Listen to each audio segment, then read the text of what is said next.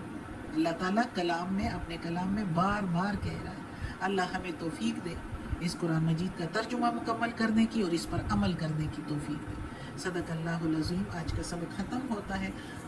یا اللہ، یا پروردگار، یا رب العالمین، یا مالک یوم الدین، یا علی کل شیء قدیر، یا اللہ یہ تیرے کلام قرآن مجید کی تلاوت کی ہے، اس کے زیر زبر پیش میں، تلفظ میں، ترجمہ تفسیر میں کوئی غلطی ہوئی ہو تو معاف کر دینا یا اللہ، تو غفور الرحیم ہے، رحمان الرحیم۔